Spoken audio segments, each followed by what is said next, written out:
wandibanga otambudde okooye ng'onoonya abakujjanjaba endwadde ez'enjawulo naye ate nga bakufeera bufezi. Gezaako eddagala lyaffe tojja kuddamu kwejjusa. Tukozesa habo era nga yeffe bakiwa mirembe habo research. Tujjanjaba endwadde oba oli awo z'obadde tosuubira nti zisobola okuwona, era nga tuvumula endwadde zino wammanga: okusesema, entunnunsi, amannyo, sinus, sukaali, omusujja, amabwa, ulcers, sinus, sickle cells, candida, kabootongo, ebbugumu, ebigalanga, emmeeme, aniya, omugongo, okukolola, ekifuba, omugejjo n'endwadde endala nnyingi. Ate nno mwattu nga tukozesa habo yekka. Tulina ebizigo ne sabbuuni ebya habo ebikola ku biguuna, ebisente, olusolo, oluwumu, kisipi, obuwere, embalabe, kavubuka n'obulwadde bw'obuko n'endwadde endala nnyingi, nga n'endwadde z'abakulu ssaako n'ez'abavubuka mwozitwalidde. Tusangibwa Sseguku, Entebbe Road opposite Doctors Hospital, awamu ne Lukaya Masaka, Bulakate ku Kisaawe, awamu ne Kakumiro, Kibaale District. Tukyalireko leero oba otukubire ku nnamba y'essimu noti 772 62 55 98 oba noti 7 11 46 69. Yeffe bakiwa mirembe habo research.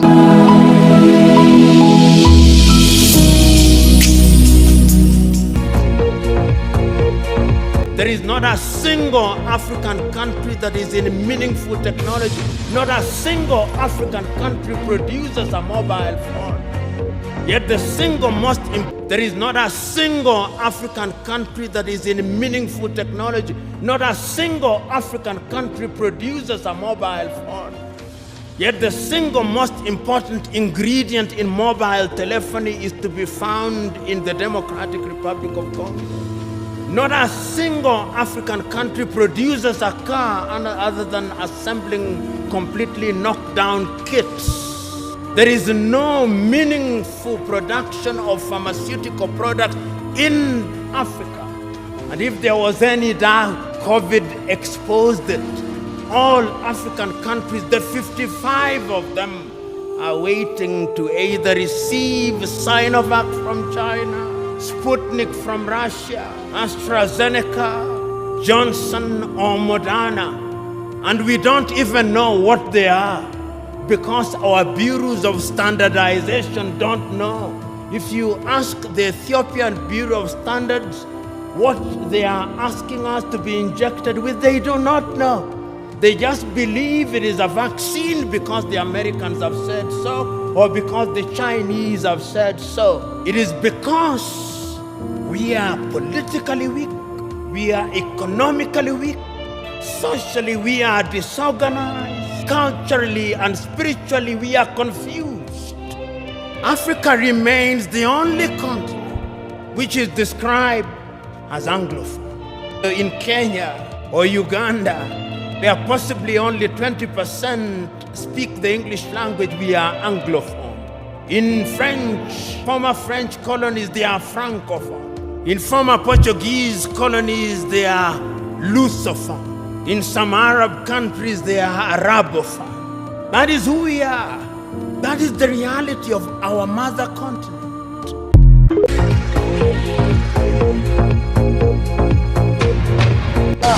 Dr. David Salye wa Dama Medicinal Herbs yamanyibwa ennyo olw'okutunda eddagala ly'obutonde eryoza mu mibiri gy'abantu akwatiddwa. Ekitongole ekivunaanyizibwa ku mutindo gw'eddagala mu ggwanga ki National Drug Authority NDM obufunze. Okukwatibwa kiddiridde okufulumya akatambi ku TikTok nga yeeranga nga bw'akola eddagala eriweweeza akawuka akaleeta mukenenya nga likamulibwa okuva mu butongolo. Omuvubuka ali yali China myaka ena egiyise. Nankubira nti mbadde China ne bagenda tukera maze emyaka ena tesagala banzize. Mugamba buli ssaawa kamula obutungulu 5 bunywe. Naye bamukebera nga talina. Nga bandi kuleeterayo jaguleetera kye China ne mugamba goliraba. Muganda yate katondeze. Akatungulu kagoba sibi. tekamulabako eri nze akatungulu nkugamba sigamba muntu nti awona siriimu ensonga esooka kulanga ddagala asiranga ddagala ndeetera adibaati yonna mbaazi z'ekifo wakolera ne bazuula eddagala eryaterekebwa mu bisenge ery'ebika eby'enjawulo nga lituna teririiko ndagiriro wadde okwekebejjebwa b'NDA kubaddeko n'eriwa amaanyi g'ekisajja eryongera abakyala obwagazi eriwonya emigongo n'ebirala nga lyonna liboyeddwa. Mukumukunya akkiriza nti eddagala lyagamba nti liweweeza akawuka yaliraba China era nti bwe yadda kuno n'abako omuntu gwe yaliwa n'aba bulungi kwe kutandika okuliragirira abantu. waliwo abantu giza n'okulaga ne bamukebera buli gwengeri kuno eyo bagiyita clinical trial. Bamukaziza ku bika by'eddagala lyatunda eritali liwandiise n'abategeeza nti budde bwe bubadde bukyamubuza okusaako obukwakulizo obwateekebwawo ekitongole kino. biteeka munolanga process empanvu yeetonze n'asaba asonyiibwe yadde nga kino tekimutaasiza. muteeko oba olanze eddagala kakati kale obukunansinga nakolaki bansibi nakolaki. Akukulumidde aba NDA olw'obutafaayo ku bavumbuzi ba wano so nga nabo balina kye bagattako. kyembadde mbategeeza ffe tugenda nitubeera kibayita innovation. Sali agamba nti wanalaba bamutaddeko akazito wakuwalirizibwa okuddukira mu nsi endala. mu mutima gwange bwe nalaba nga Uganda teri appreciative nga ngenda mu nsi endala. Akuliddemu ekikwekweto kino Dr. Tom Makumbi alabudde abakozesa eddagala ery'etakakasa nti bessa mu bulabe. ajja tulaga data weyakuŋŋaanya kubanga abasawo banoonyereza ku ddagala siriimu ensi yonna singa katundu tukozesa nga twabaddamu. Alabudde abakozesa obutungulu ekisusse nti kisobolera ddala okubaviiramu obulwadde obulala so nga era kyandiwugula n'abo abawangala n'akawuka akaleeta mukenenya okuva ku ddagala. buli omu akatungulu mu nyumba yalina n'omuntu amira ARV ajja sooka aziveeko atandika okukamula akatungulu tekyabulabe. Omwogezi w'NDA Abias Rwamwiri alabudde abantu okwegendereza ebifo mwe bagula eddagala. kubanga National Drug Authority tukiriza eddagala lingi erya habo n'erino ery'ekizungu. Bw'oba oyagala eddagala oyinza okugenda mu maduuka agatundwamu eddagala n'ofuna eddagala. Dr. Sali mu kiseera kino akumbwa ku poliisi ya CPS mu Kampala nga Lwamwiri alambuludde emisango egimugoddwako. naye eddagala singa lugoye nti ojja kukkiriza buli kimu kubanga kikolebwa wano okugenda ku katale. Mutyaba William yakusakidde eggulire lino ku Rwabukedde TV. Omukulu omusawo Makumbi mumuwulidde yagambye nti abasawo banoonyereza ku ddagala lya siriimu mu nsi yonna singa baavaayo dda ne bakirambika nti obutungulu buwonya siriimu. Ye kyalinze abazungu baveeyo balage eddagala oba bagambe nti obutungulu buwonya siriimu tugende n'ekyo. Okay. Ye bw'ati bw'atugambye wuliriza. ajja tulaga data weyakuŋŋaanya kubanga abasawo banoonyereza ku ddagala siriimu ensi yonna singa katundu tukozesa nga twabaddamu. Alabudde Kati ye Dr. Makumbi alinze eddagala erinaava China n'Amerika nga lijjanjaba siriimu. Oba kale katugira tumira eddagala ery'abazungu eriweweeza ku siriimu naye nga tetuwona. Okay. Nze muli ŋŋamba bwe tuba twagala okukulaakulana tulina okwekkiririzaamu, tulina okukwatagana oba okukwatiza awamu.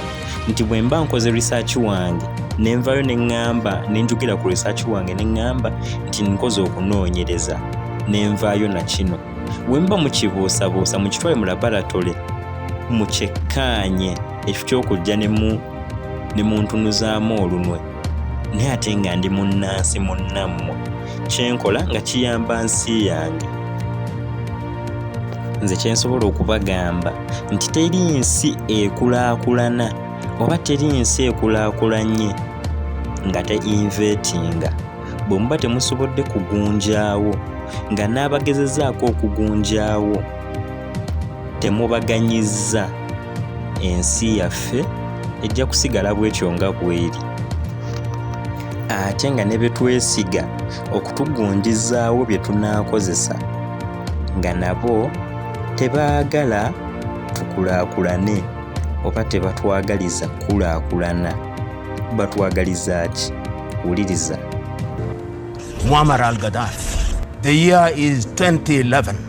During that period, we have seen Gaddafi saying the Organization of African Unity is not doing what it ought to do. Let us change it to something else. He convened several meetings in Sirte in Libya, and he funds the African Union. Is saying that we must own our hospitality industry. He builds hotels in different parts of Africa. He says that we must control our oil. He builds different petrol outlets in the continent of Africa. He says that Africa must have its currency. He says that Africa must be free, and they say that Gaddafi must die.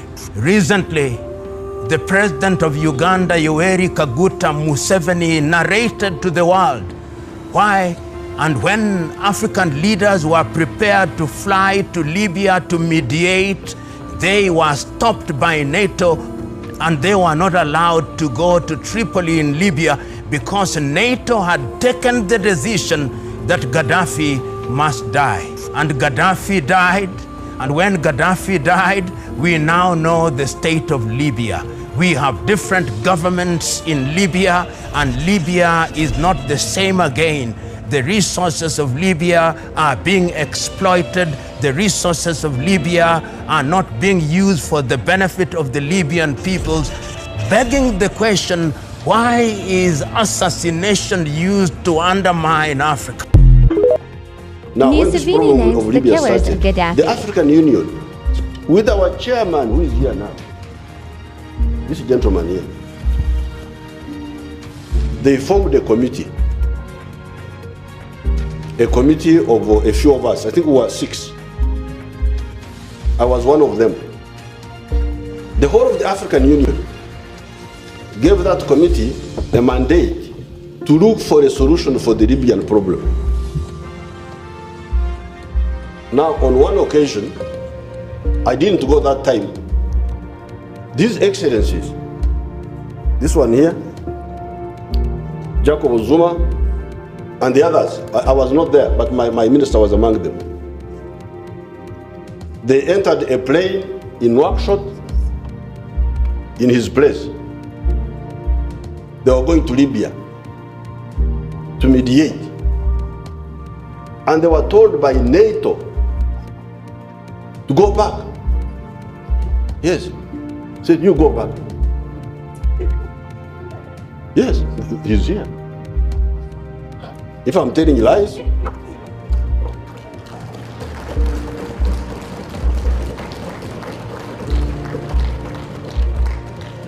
I'm not the one who invited him, you're the one who invited him.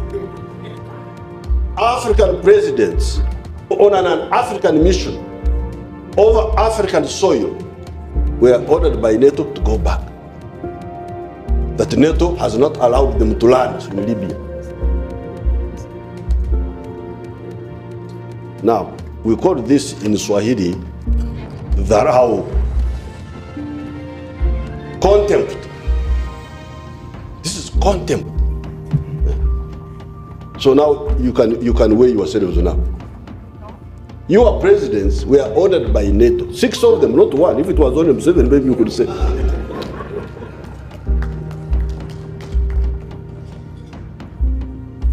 6 excellencies, African excellencies, were ordered, go back. Over Africa. Now, these fellows didn't listen to us. They continued. They killed Gaddafi. Now Libya is in tatters. Up to today.